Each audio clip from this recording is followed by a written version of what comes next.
Good morning, everybody. Today is May 4th, 2024. On a beautiful Saturday morning, we are doing our session today, discussing impact of federal budget on buyers, sellers, and investors.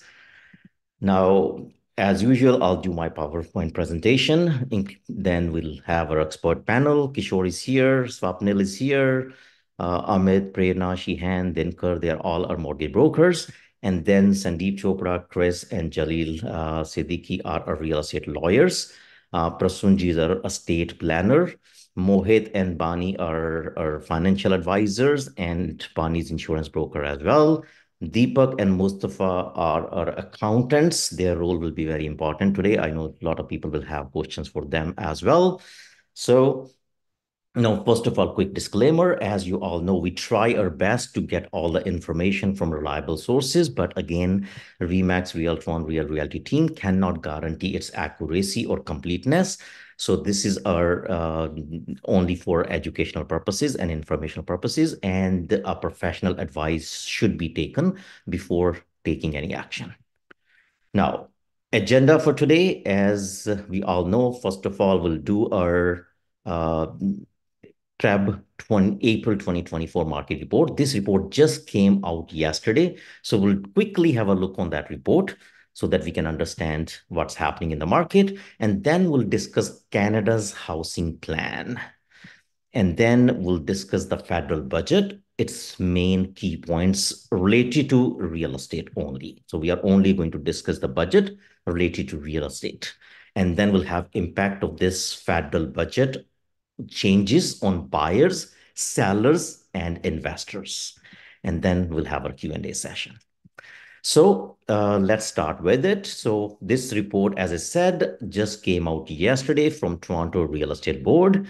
And this report is showing that in April, we had 7,114 sales, which is a little bit down, 5% lesser sales than 2023.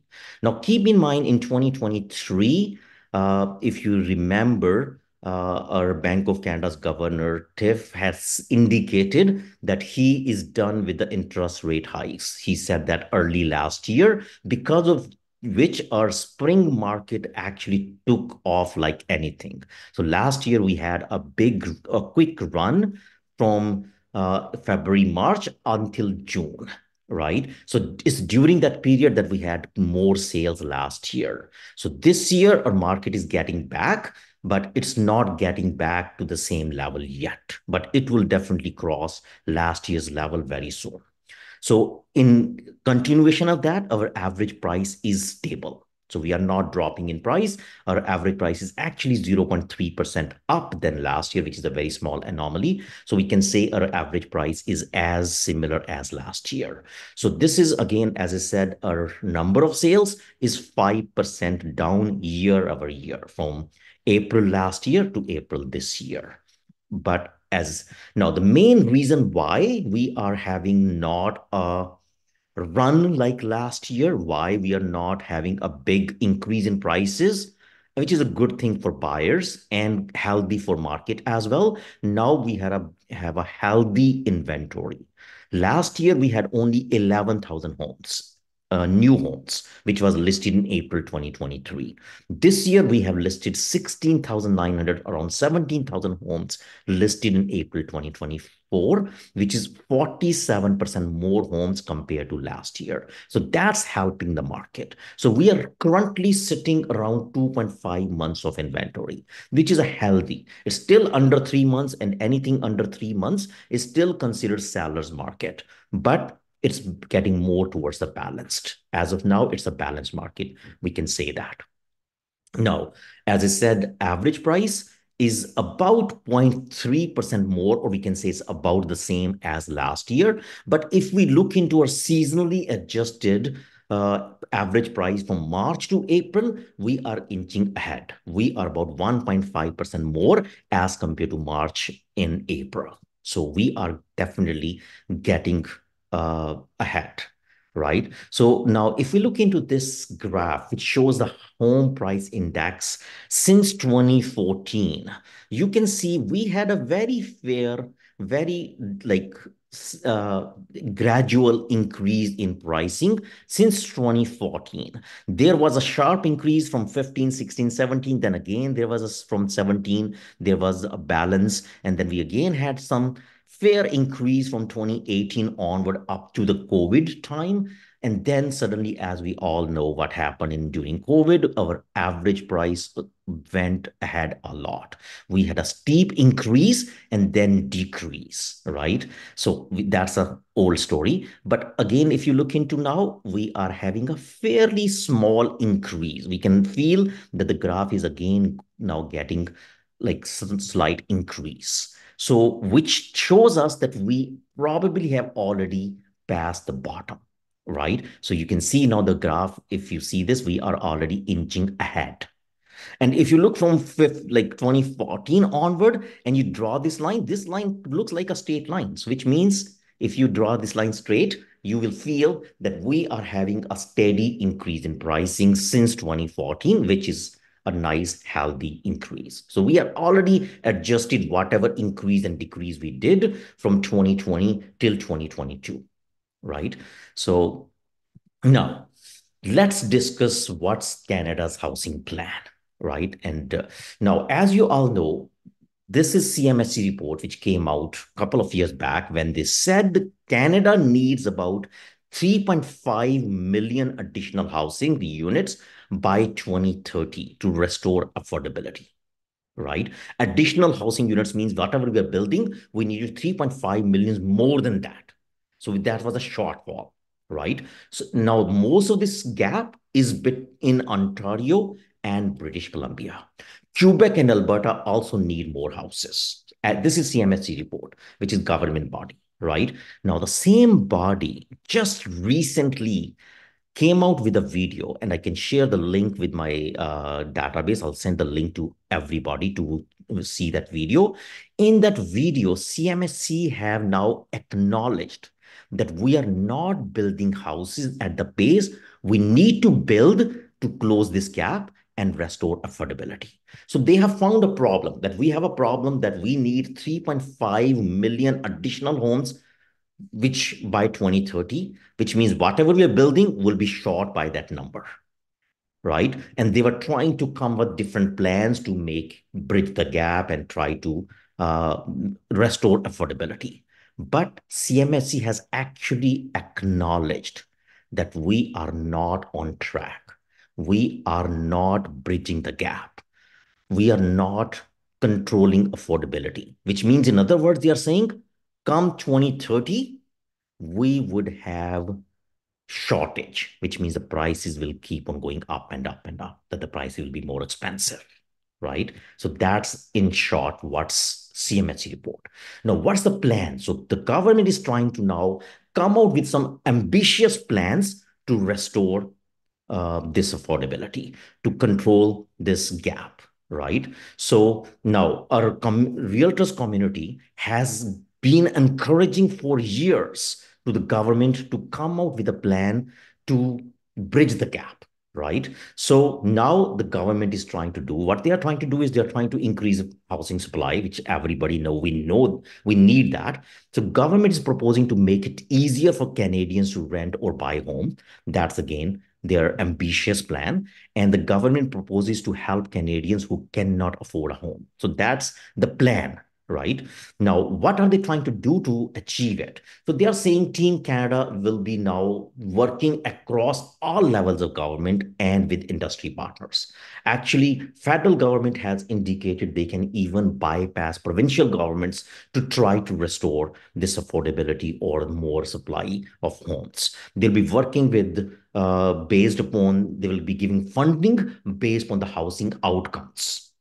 And they will be trying to emphasize on housing innovations. They plan to attract and support the skilled workforce to build homes. They acknowledge that we do not have enough workforce to build these many homes, right? So that's why they have actually said that they would be now bringing more skilled workforce to build these homes. And they are trying to put measures to help first-time home buyers, right?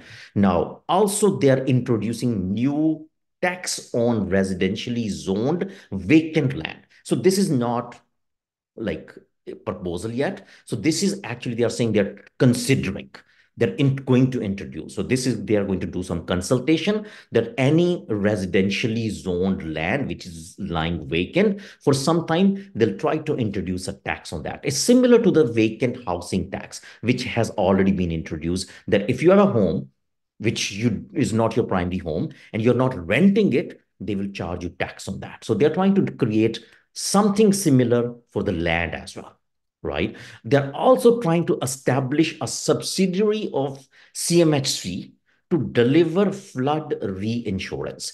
Now, this is because there's a lot of floods and things are coming, environment is changing. So they're trying to create some reinsurance for the flood.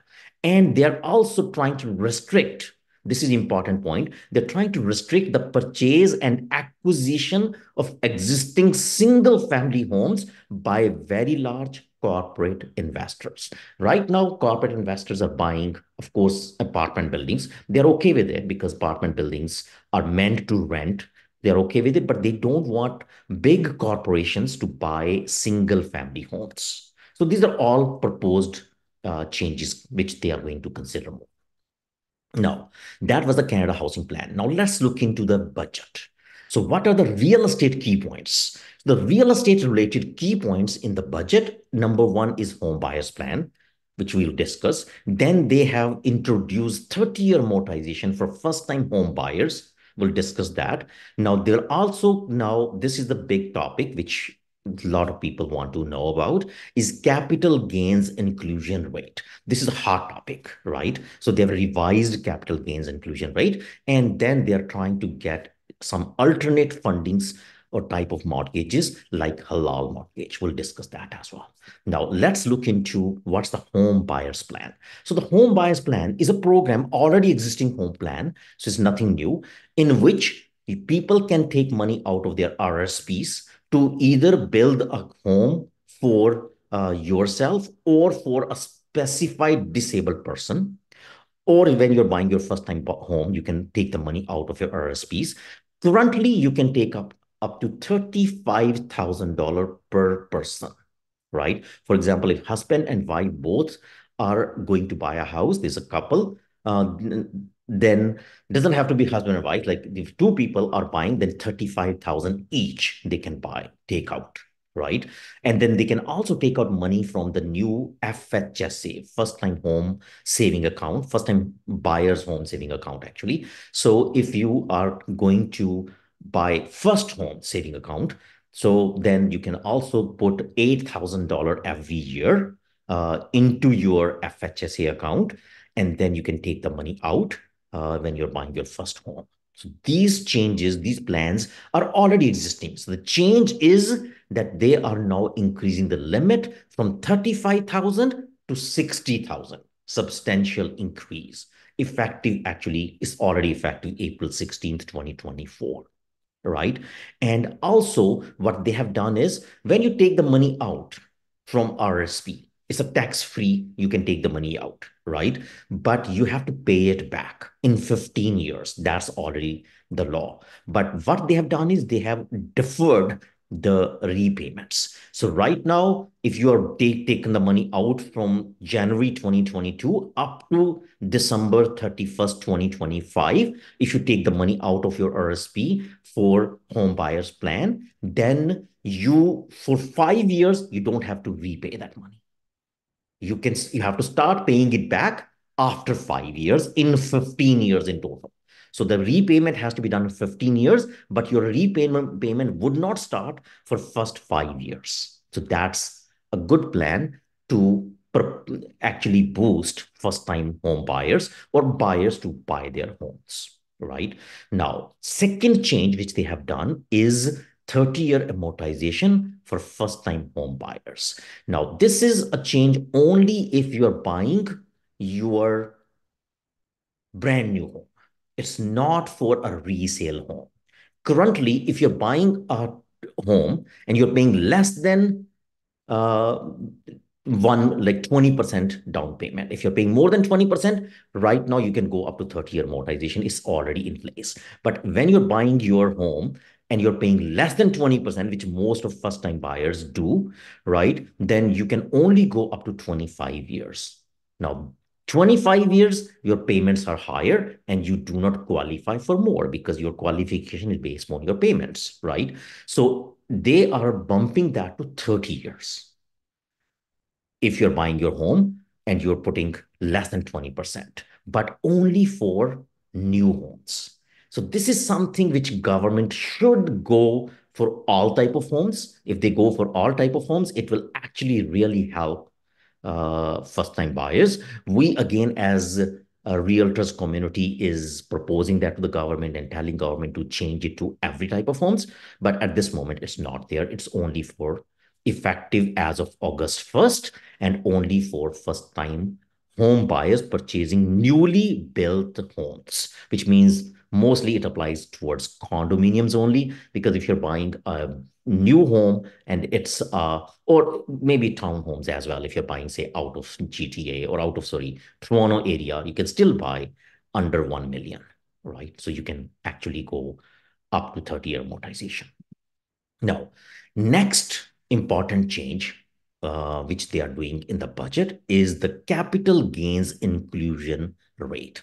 So currently, as of now, how the capital gains work is that if you sell any investment property, first of all, want to make it clear, everybody understand this is only applicable to investment properties. If you are selling right now any property, which is your principal home, sorry, if you're selling your principal home, there is no tax.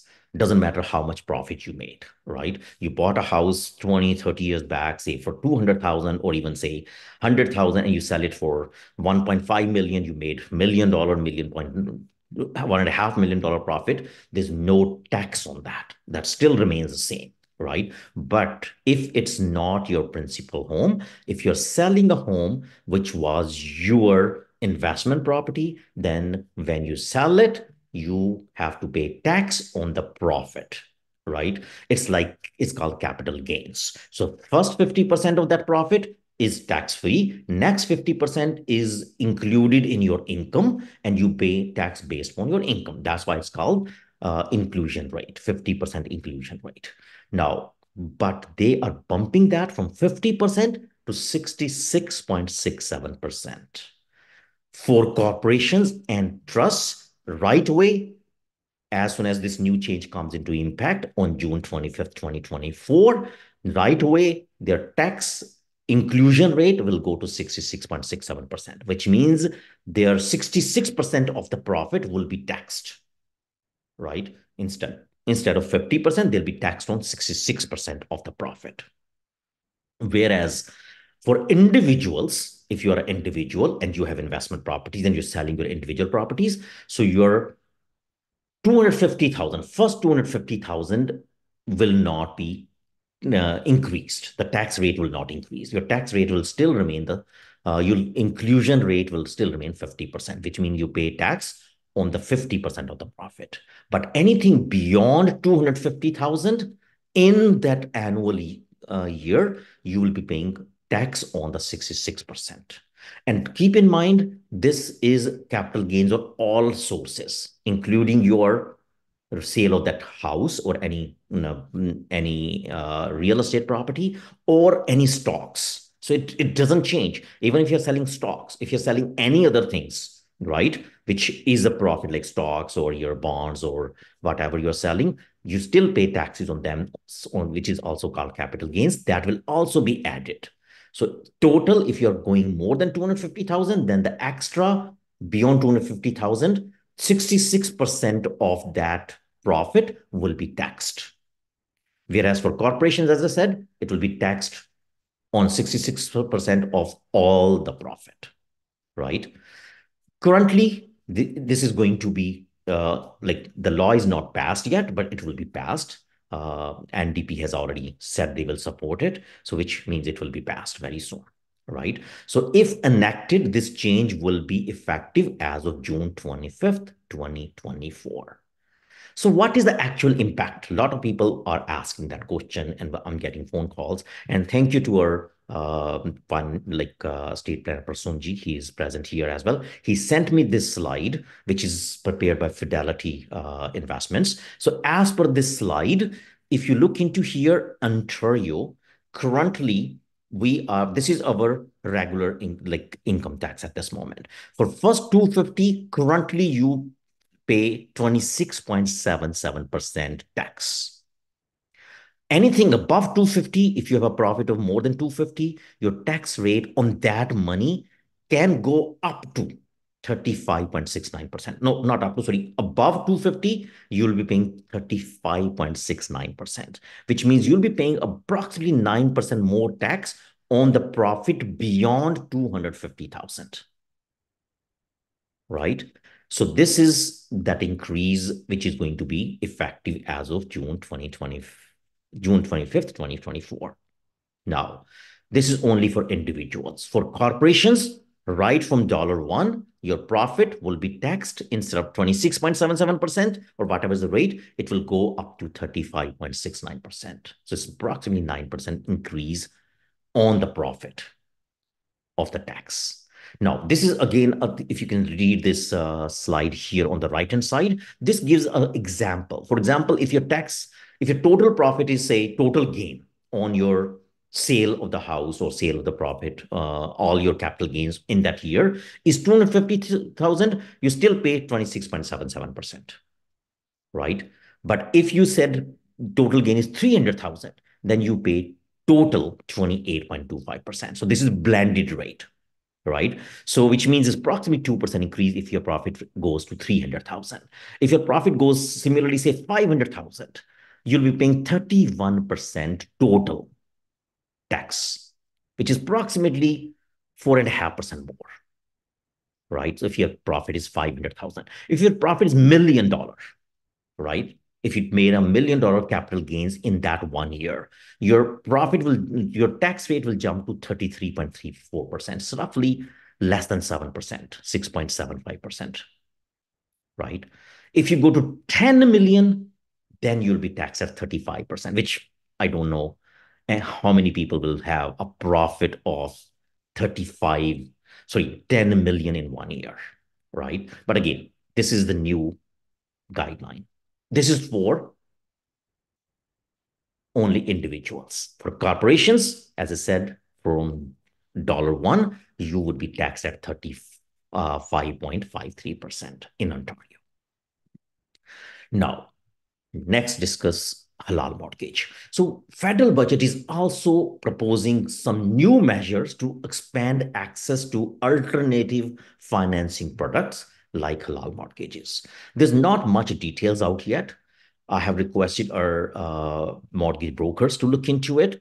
So they are going to look into it and get back to us. And so this is a new thing they are trying to introduce. So as there are different communities who need probably different type of mortgages, right? So that they can also increase home ownership for every individual, right? So that's another change they have proposed.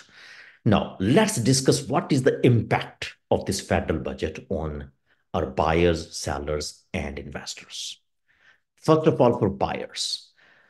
First-time buyers, as we said, we have this now more RSP money available to pay down for the down payment if they have money in RSPs. If you don't have money in RSP, but you have a limit in RSP, you can still put money in RSP and take it out and not pay tax on that, right? There's a minimum number of days which money has to be in there, which again is not huge, so it can be managed. So when you are in that situation, please contact us and we can definitely guide you. And definitely your accountants and financial planners are in the best position to guide you, right? So that's first change as we discussed. Another change we discussed is that new construction, your amortization can go up to 30 years. So also for buyers, keep in mind that due to this new capital gains inclusion rate, there may be, maybe, I'm just putting the word maybe here, some extra inventory that will come to the market for this short period before the new rule applies. because there will be some corporations or some individuals which will say, hey, I don't want to pay more taxes. I was planning to sell my property in any way in next few months or a year. Let me sell it right now. So there may be some influx of new properties, but the window is very short. You have to put in the market and close, sell and close before June 25th, 2024. Not a big window. Not many people would be able to take advantage of this window. So, but there may be some extra inventory for buyers. So there may be some help there. But also keep in mind, now with this new tax rate, some individuals, some sellers, investors, and corporations may not like to liquidate their assets after June 25th or even right now, right? They know if they sell, they have to pay more tax. So that may be a discouragement for them to sell properties. So that may create a tighter supply, right? The supply may go more tight. Also, keep in mind, Bank of Canada is expected to drop interest rates soon. And we're going to discuss that very shortly because our governor, Tiff, has given some information to House of Commons on this Thursday, right? So where he has strongly indicated that they are going to drop interest rates very soon. So which means if they're dropping interest rates, the market will become very active. There'll be more buyers that will enter the market. So there's a very short window for the buyers to take advantage of this low pricing before the market becomes more heated for sellers. Now, some sellers who are considering that they should sell right now before this new rule comes into play, there's a caution. Please talk to your accountants, financial advisors before you take that decision, right? It's not plain English or plain simple. There are different rules and regulations. And also keep in mind, there's a flipping rule that if you're selling a property and you did not own it for less than a year, all the profit, not 50% or 66%, all the profit will be considered as income, taxable income, right? So that's a rule already in place, right, since 2022. So because of these rules, it's a caution before you decide to sell, please contact professionals, right? Now, also for investors, if you're planning to sell any real estate in short future and you feel there may be a significant impact on your taxes because of the new capital gains inclusion rate, please talk to us, your real estate professionals like us, so that we can help you to navigate this and hopefully make this happen before the deadline, right? Now, what's also for investors, keep in mind, there is a lifetime capital gains exemption, right? Which they are going to increase to now 1.25 billion as of June 25th, 2024, as per this new budget. So again, to understand what does it mean and how does it apply to you, please talk to your accountants, financial advisors, and they would be happy to assist you, right? Now, let's discuss some important headlines. As you know, from the last many sessions, we have been discussing inflation and interest rates a lot. Inflation was the biggest reason why Bank of Canada has to take these tough measures and raise the interest rates so high that right now we are sitting at the highest interest rate for the last many decades, right? And my good news is this inflation is now under control, and it looks like they have been able to achieve what they were trying to achieve. As you could see, for the last three reports in a row, interest rate is steady. So inflation is steady around 2.8, 2.9%, right? Which is the good news. And because of that good news, now Bank of Canada has been holding interest rate steady for the last six like seven times, I would say. Since September 6th, 2023, that's the time they increase the rates to this 5%, which is the target rate, or 7.2%, which is our prime rate. That rate has been holding there since July 2023. And after that, there were six more announcements, and they did not increase rates, right? Now, we all know they will not increase rates. It's done. Only thing we all know has to do happen is it has to come down, right? Only thing is we want to know when and how much. So there are two questions left: when and how much. It's not if, right? So now there was a good answer from, again, Tiff McCallum, the Bank of Canada's governor. He was speaking to House of Commons Financial or Finance Committee on this Thursday, on May 2nd, and he has said that all key indicators of inflation, sorry, they are moving in the right direction. So the core inflation is already under control. And because of which he's saying, sorry. So because of which he's saying that the inflation is under control. So we are going to cut interest rates shortly. So yeah, we're getting very closer to cutting interest rates. That's the headline. Also, he was asked this question, and many people make this comment that we cannot cut rates because US cannot cut rates, or US is saying they're not going to cut rates soon because their inflation is still out of control, is not under control as they want to be, right? Because Feds are not cutting rates. How come Bank of Canada can cut rates? Because we are too much dependent or connected with them. He said that we have certain limits, how much we can cut rates without US, right? Without US cutting their rates. And we are not close to that limit. He said there's a limit, but we are not close to that limit, which means we have the ability to run our own monetary policy and we can cut rates. He has openly said that, right? So it's good news for everybody because everybody is suffering with this high interest rates, whether you are uh, spending money on your day-to-day activities or for mortgages or anything. This is hurting our economy a lot. So the good news is coming down, right? So as we all know, interest rate is the most impactful economic factor that directly controls the housing market. And because mortgage is the biggest loan, so once these interest rates come down, the housing prices will start going up. There's no other way, right? It has to go up, only it's time when. So take action before it's too late, right? If you're thinking of buying, right?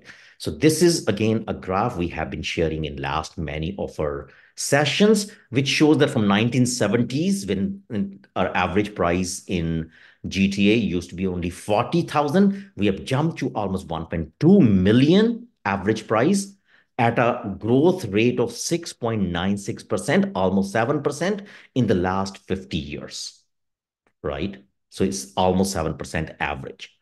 If we grow only at 3%, which is less than half of the last 50-year average, we would be, average price would be at 3 million by mid 50s.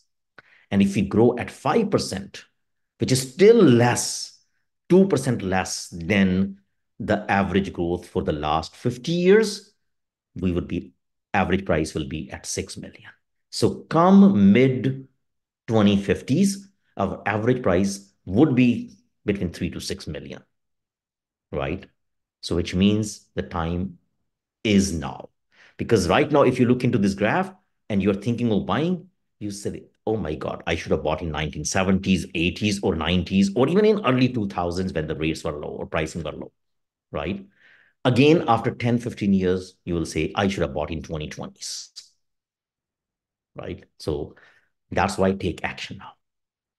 Again, to understand and before you take this action, please contact us and we would be happy to help you. Now we'll open the floor for a Q&A session. Thank you, everybody.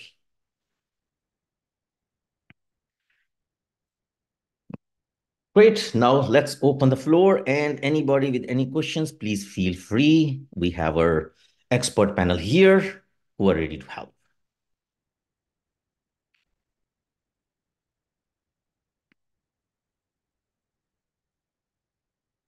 Anybody, any question or You I have don't have a question, but Sam, I just say you should hydrate a little bit so that maybe you've been talking and coughing. So just a concern. sure, sure. Sam, go ahead. No, I said I didn't have a question. I was just saying you should just have a glass of water. That's all. Oh, okay. Sorry, I said you have a question.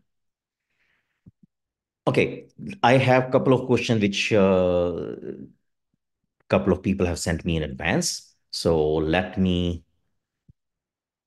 bring those questions, and maybe that can we can help, and then people will think of the more questions. So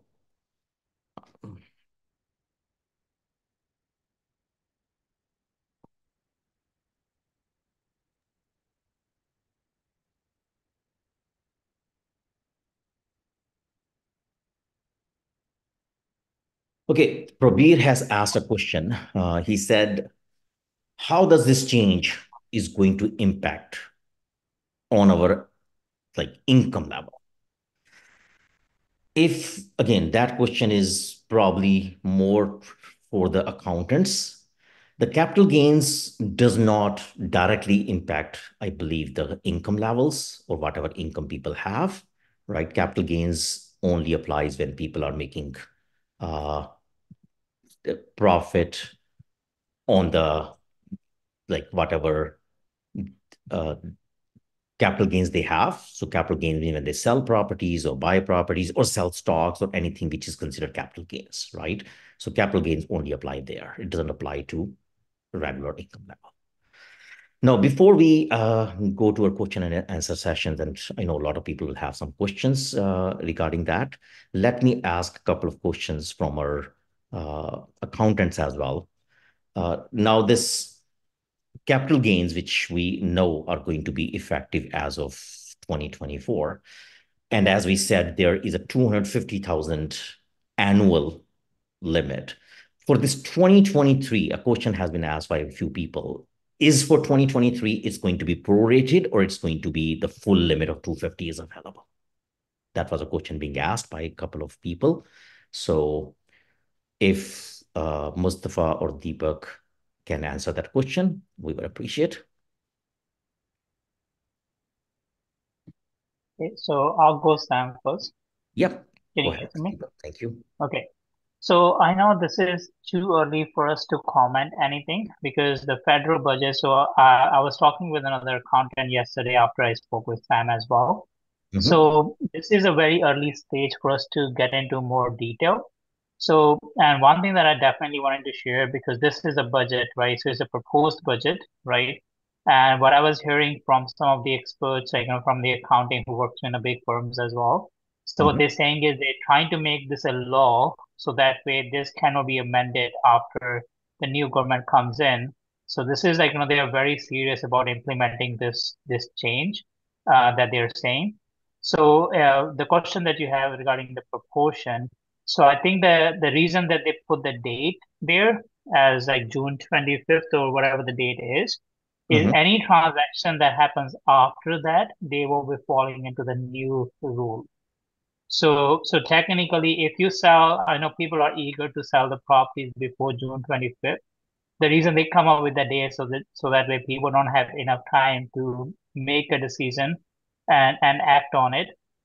So my assumption is that when they propose the new rules, that they don't want to do any proportional with that capital gain. So anything that happens after the June 25th, they will fall into that category. So when they fall into that category, that means that any excess capital gain, in addition to $250,000, we will do an inclusion of not 50%, but 66.67%, Great. right? Thank you, Deepak. Yep. And Mustafa ji, do you agree with that? Yeah, hi. Yes. I just want to clarify, you asked that question that the effect of the property, if it's sold in 2023 or 24 it is, because this is 24. effective 24, right? Yep. Yeah, yeah. Yeah, then it's correct. Yeah. Mhm. But Yep. Any also, property sold in 23 is still the old rule. We all know that, yeah. right? So, yeah. So if the property is, is been held by the spouse, then, it's more advantageous. That's only, I mean, you get both the benefit then. Very good point. You know what Mustafa had told is if you are individuals and you have a property which is held only by you, if it's held by both husband and wife, then probably the capital gain will be split between two people and your limit will become more, right? Is that right, Yeah, I think Mustafa? that's yeah, yeah. And Sam, one thing that I definitely propose, like I mean, you being a real estate agent and a broker, so I think this proposed because I see a lot of individuals comes to me after the sale transaction that they buy a property by themselves. So I think it's better and advantageable to have a property as an investment. Like if you wanted to have investment on the side, have a joint investment. So in joint investment, you will not be impacted by this rule as long as you're not like you're not making a capital gain of 500,000, right? So if you're keeping a capital gain of 500,000, I think that's a good amount for somebody to hold an investment for 5 to 10 years. Yep. So I don't think if you're looking at small investors who are buying one or two or three properties will have a huge impact if they're not doing anything. I think what I'm thinking in the future as well that they may be coming in and then the point that you mentioned about the lifetime exemption, they may put that cap as well in the near future because people will try to play around with this rule and start selling the properties year by year so that they don't have a huge capital gain 1 year and then have multiple capital gains in every 2 to 3 years. Yeah. So I think it is like two things that I may wanted to pursue. Maybe it's not something in a pipeline, but when you invest, always try to split that between your spouse if you have a spouse you're married. Second, try to liquidate the assets on a frequent basis versus holding on to the asset for longer and then creating a big capital gain and then you will be impacted on this. Very good point. Thank you. Thank you, Deepak. Thank you, Mustafa ji. Great. Any other question from anybody, any audience? Any question for mortgage advisors regarding So this? just a clarification on what Deepak mentioned. His last sentence that instead of holding on to the property for too long, you just do it a little bit more periodically. Is that correct? Deepak? So When yep. it comes to So yeah, so Sam, there's CRA tried to bring a lot of rules. So yeah, one thing that Sam also mentioned is the flip rule, right? You don't want to be doing too often as well, because then it won't be considered capital gain. It will be a Yeah, business flip. income. Yeah. yeah, Right. So what I'm trying to say, Sam, if you have a property and based on what Sam is mentioning, we expect 3 to 5% or 3 to 6% increase every year, right? So if you're sitting on $1 million property, in 10 years you will be ending up with maybe 300,000 capital gain, right? yeah, So maybe when you sell that 300,000 capital gain, then you only be impacted that only 50,000 will be impacted with this rule. But if you sit on the same property for another 10 years and your capital gain become not 300,000, but uh-huh. 600,000, then you will be exposed to this rule for not 50,000, but for $350,000, Yeah, yeah, okay, yeah, right? So that's kind of well, that's kind of a long-term goal. I mean, long-term planning as well. Wonderful. Great. yeah. Thank you. And to our mortgage brokers, anybody have any more details about, because a couple of my clients have asked me to ask this question. Anybody has any knowledge about this halal mortgage? Because there are a few people who wanted to know what is coming and what's the proposed changes, if any, in the new budget.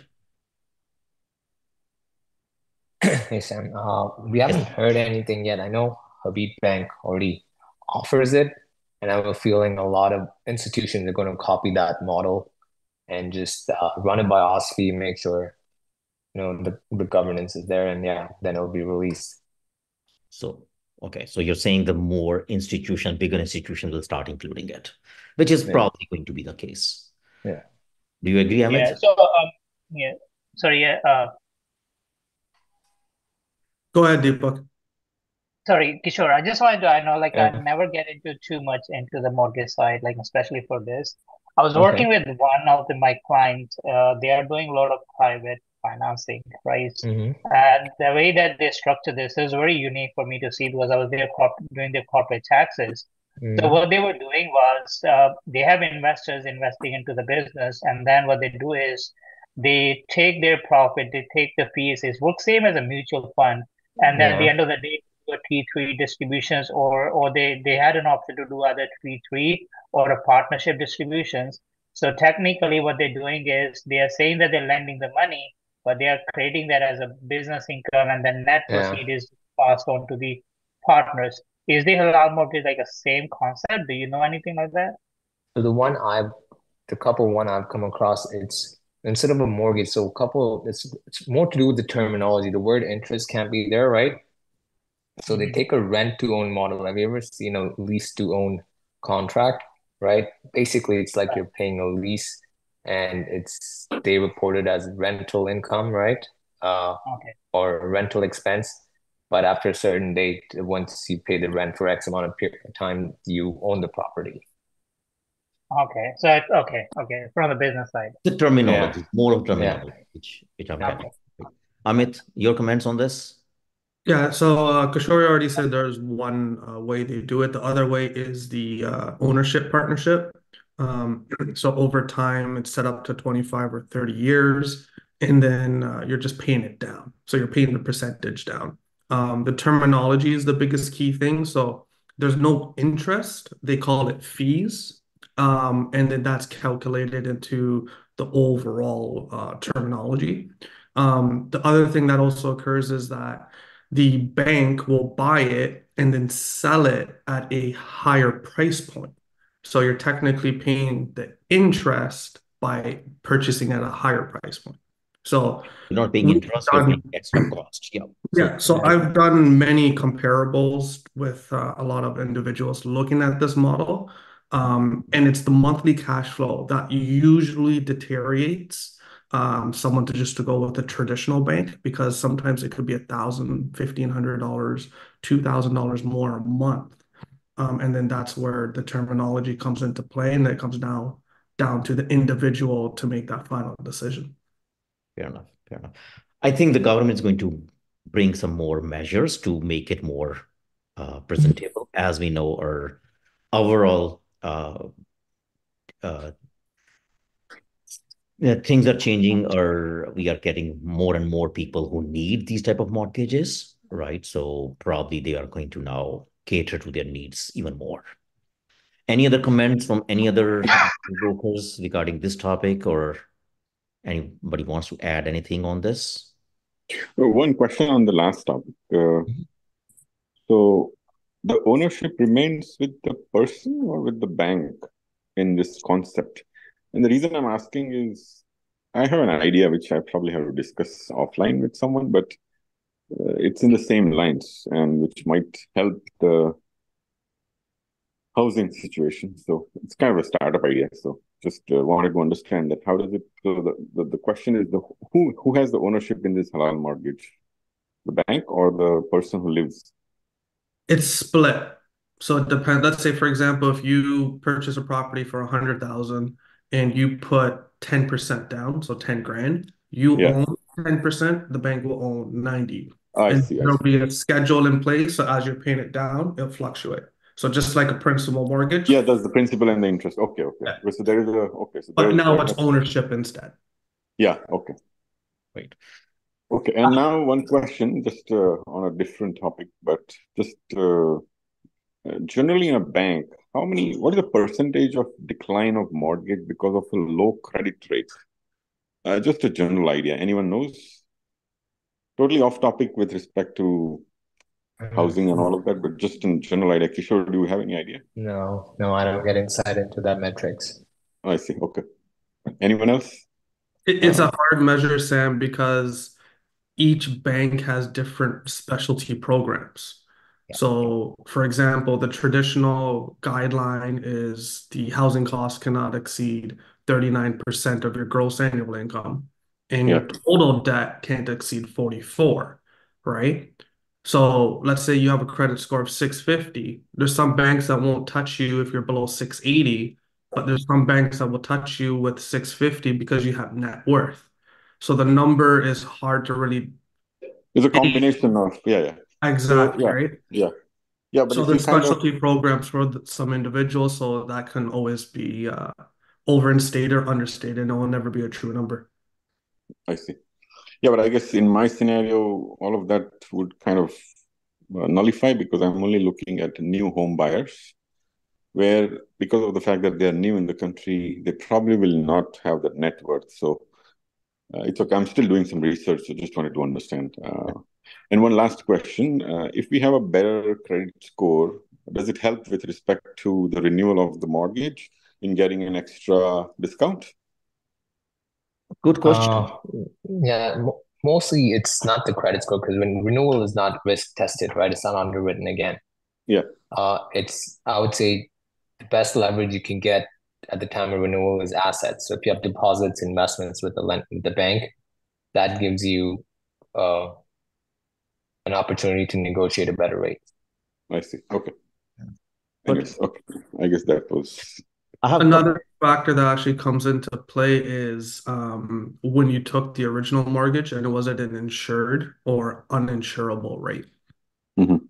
So it depends on the timing as well. So a lot of people do forget about that. So for example, my neighbor has an insured rate. He was just provided a quote of 4.5% if he took the term from a variable into a 3-year fixed. So I Mhm. quick test just to see, and I'm an uninsured, so I put 20% or more down, and my rate was 505. Mhm. So this is where the metrics come in that each individual is different. And unfortunately, Sam, we've talked about this, Kishore probably hears it all the time. Well, my neighbor got this. We have to remember the other factors that come into play that can impact your rate versus your neighbor's rate. Mhm. Thank you. I have a Okay, couple of thanks. questions sent to me by a couple of other people. One of them is regarding the corporation tax. Maybe again, one of the accountant can jump in here. They said if in a year when there is an investment property not sold, how does it impact the corporation tax? Is there any change with this new rule if there's no property sold in a year?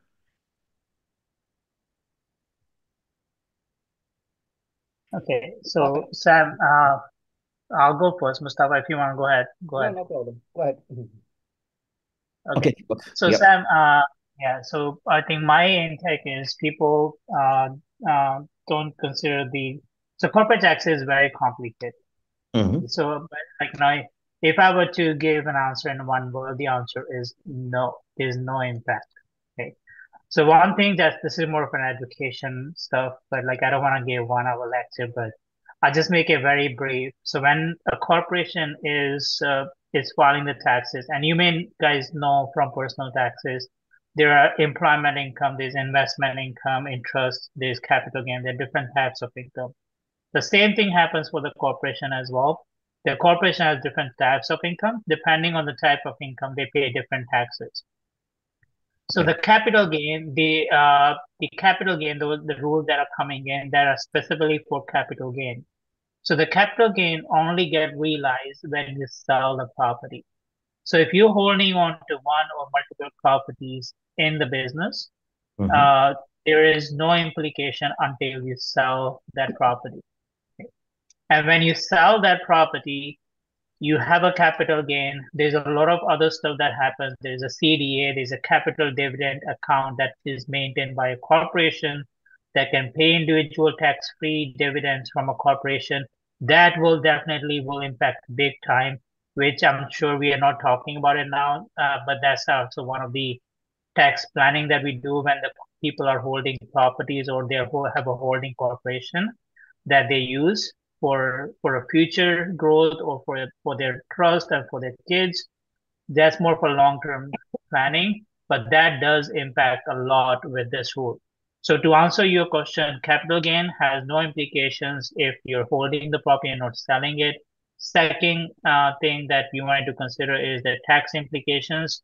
The 250,000 doesn't apply. So the full, I mean, whatever capital gain that's going to happen, there will be an inclusion of 66.7% as a taxable capital gain. So those are the two things that I can just share for now. Great, great. And I think the meat of the question was regarding the annual limit. I don't think annual limit is carried over. It's every year, right? So if you didn't sell any property, there's no gain. There's your didn't use your limit. Most of the time we don't use limits, right? So that's okay. So any year you sell a property, for that particular year, the limit is 250,000. And if you go beyond 250,000 as an individual, you'll be taxed at the higher rate. Yeah, so the way that capital gain is, like, there is they're not talking about any exemption, or they are not talking about carry forward. They're only talking about the inclusion, right? So the 250,000, first of all, I think it doesn't apply for a corporation, that limit. Yeah. Right. So the second thing is we're talking from the inclusion side. So it doesn't carry forward. So it only happens when you sell the property. So if the same thing that will apply is like, I mean, if you hold on to a property, you either have a capital gain today or 3 years down the road when you sell the property. Yeah. So it's not accumulating of 250,000 per year. You can have 10 properties in a one corporation. They will fall into the same rule. Yeah. Yeah. That's true. That's true. Great. And another thing, I think, another comment from one of our viewer here is for Amit, you mentioned a case study about a neighbor getting lower rate because he's getting insured mortgage versus somebody else not getting insured rate. So the rates are different. So there's a saving, but he's saying there's a saving, but at the same time, there's a cost of paying CMSC fee, which is substantial. So I think that's a comment, and he wants to say whether it's like beneficial to go CMSC or go like non-CMSC. No, Abhi, you are correct. And that's why each individual or each party is different when it comes to mortgage rates. And this is where sitting down with, a specialist, so at the bank or mortgage broker is very important because there's many factors that we forget about. And I won't go on for too much, but the rate industry is a marketing game, right? I like to call it sometimes a mini bait and switch because the lowest rate that's going to always be offered is going to be an insured mortgage rate, and you have to qualify for that rate. And Kishore can also agree with this one because if you don't qualify, you're not going to be able to get that rate. And sometimes financially, it doesn't make sense to go with the lower rate because it could cost you more as monthly cash flow, and there could be more opportunity costs that you can use towards that additional funds. Yeah. Kishore, your comment? No, I agree. I agree. And the only other thing I'd say is one of the biggest things people don't realize, the biggest, like I told Sam before, the leverage, at least when you're dealing with a bank directly, your balanced relationship with them gets you access to the best rate. So with credits, if you have investments with the bank, that puts you in the best position to negotiate. I think we also have Shehan on the call, or another mortgage advisor for private banking. Shehan, if you're on the call, I think you can answer a question I have from a couple of my clients as well, especially for the corporate sectors. In the corporate sectors, the interest rates, do they also change with some investments you have with the bank or some other relations you have with the bank, or they are stable, they're the same? Is she Mortgage rates, well, it depends on if it's a commercial or a residential property. A commercial property is completely based on the risk rating of the client, so they look at multiple factors, whereas that's not considered for personal or residential mortgage rates. Yeah, I guess it also depends on if it's a rental property or what the use of the property is. for rental properties, for private mortgages where people have multiple properties and they want to. So yeah, that's one key difference that should be, I guess, really established is there's a difference between private mortgages, which is typically taken by clients that don't qualify at an A or B bank, and private banking, I because said private private banking banking. is able to sort of group a client's assets, whether that's residential real estate, commercial real estate, life insurance Yep. portfolios, and issue one large facility against everything. So the clients are making just one interest only payment on a family trust, depending on how tax planning is set up for the individual client, but it's a completely customized facility and completely different than what a private mortgage is. Great. Thank you. And I know Prasun is here. He's our real estate planner as well. Not real estate, sorry, estate planner. So, Prasunji, any comments from you? I know this is a topic, and thank you for sharing that slide, which was very informative. And so, any comments from you regarding this changes? Yeah, you know what, actually, Sam, as we going forward, so we have been discussing about this inclusion rate increase for a long time. Mhm. Always has been discussion, so it's good that they started it. So I'm kind of wondering that whenever we have this kind of a structure for multiple properties, maybe Deepak can tell better that what is the benefit of buying in corporation versus buying individually. As they also mentioned, that individually you can have two spouses together and split the income. And also in the future time, when you're selling the property, don't sell all the properties in 1 year, just split it to multiple years. So at least you can defer that tax inclusion. And also, because of now a lot of people have a properties in the corporation, it is very, very important to understand what's going to happen when it's going to be deemed disposition at the time of the last spouse die. So those are the question. I mean, that is raises a concern. So I would be definitely more than happy to help anybody if you have any question on in terms of estate planning, like how it's we gonna structure that so that we can have pre-plan to have some tax planning kind of a thing. I know Deepak and Mustafa is definitely specialized in that, but I look into wealth transfer strategies. So that's something which I would be more than happy to help everybody. Thank you, Prasunji. Thank you for the nice comments. And yeah, he raised a very good point and very good question, which I believe a lot of people would have in their mind. What's the benefit of having a corporation versus individual? Right? I think that's $1 million question. And a lot of people, and sometimes people even ask me when we are buying any investment property, even the very first investment property, that should I buy it under a corporation, right? Or should I just keep it under my personal name? So I normally say, please talk to your accountant or your financial advisors, because this is not a simple one size fits all solution or answer. Everybody have different situations. What's your long-term goals? How long you want to hold the property? A lot of things do apply, right? And that's what it's meant for. So maybe Deepak, you want to have any answer to this question? Like, should people be buying under personal or corporation, especially with this new change? Personals look better, having a lower tax bracket. So, Sam, I think this is not a question that can be answered now over like maybe a quick call. So Yep. people will ask me these questions as well, like when I'm doing their tax, and then they forget about it for a year, then they come back to the same question next year. So it is. So whenever you're talking about creating a corporation and moving some assets, so you're not looking at a short-term gain on that.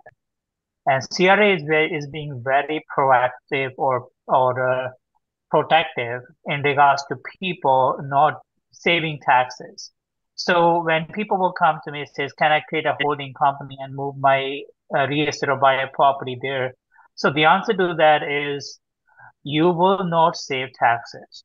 Okay. So if I were to do things properly, so in a corporate tax law, we work always that there are two kinds of income. There's active income, active business income, and passive income. So when the passive income is coming to a corporation, they'll probably be paying 53% tax rate. So when they're paying their 53% tax rate, 26% of that is going towards a refundable dividend tax account that is maintained by CRA. And that refundable dividend tax account, you're paying it to CRA. So that way you're not saving an immediate tax saving, but that money is sitting there in the future when you have a kid being a shareholder of a corporation and take that money out. That time that dividend get paid out to the trust or to the individuals, you get that refunded back to you. So that's where the saving is, right? And there's not a short-term savings when it comes to the holding corporation. For cash flow purposes, the answer is no. But for long-term purposes, the CDA is kind of one of the accounts which I mentioned previously. So when the corporation's rules are being changed, it's not going to have much impact to a corporation because the inclusion is going to be increased. That means they pay more taxes. But then what happened is their CDA account, the capital dividend account, will impact. Now they will have 33% less money sitting in that dividend account, which shareholders or the individuals can take tax free in the future. So that's kind of like a big goal when the companies go to Price Waterhouse or big firms, then do this trust planning. So I think when it comes to planning these things, the accountant and the financial advisors, they have to work together. And that's what he was mentioning previously about the estate planning. When people will say that they have these real estate properties for their kids, I think it's better to structure them properly that neither you or your kids will have a huge tax liabilities when these assets comes to the maturity date. Great. Thank you, Deepak. You know what? I know the time is already past over 11, so and the weather outside is very nice. I'm getting some, I think, hints from few people saying time is beyond our limit. So I know a lot of people may have some more questions. Please feel free to send it to us, and we would definitely get the answers for you from our expert panel. As you know, we have wealth of knowledge in this expert panel, and this half an hour Q&A session is not going to answer all the questions for any topic. So again, in a quick nutshell, there are changes coming up. Some changes are going to be effective as of June 25th. But we all know interest rates are going to come down. I think that's a very good news, which we just recently heard from Tiff McCollum on Thursday. So keeping that in mind and keeping in mind the rates are coming down, which is probably going to happen very soon, that the price will go up, right? As we all can agree, interest rates and housing prices are inversely proportional to each other, and they play a very, very important role. So keep in mind that, and for real estate purposes, you need to take actions. The time window is very small. And for that reason, please reach out to us, either to me, to Neelam, or Haji. We are all here to help you. Any questions you have, we are ready to answer all your questions in future. And I appreciate everybody's time today. Thank you for sparing this about an hour or a little bit above an hour from this Saturday morning, beautiful morning outside. I know you would want to go out and enjoy the time with family on this beautiful weekend. And thank you. I'll just put some words because we would always talk tax. I'm running a webinar on 11th morning, 10 o'clock like this. And I'm going to be talking about how to get the money out of your corporation tax-free in some of the unique concepts. Very nice topic, very interesting topic. I'm attending, I'm there.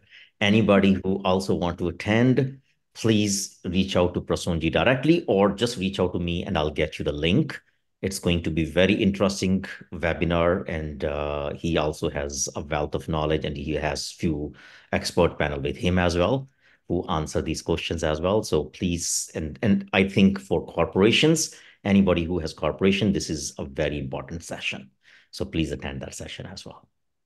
Thank you. Thank you. Thank you. And thank you to everybody. Thank you to our expert panel. Thank you. And we look forward to again our next session. And we'll keep in touch. Thank you. Thank you. Bye, everybody. Bye, guys. Bye. Thank you, everybody. Thank you.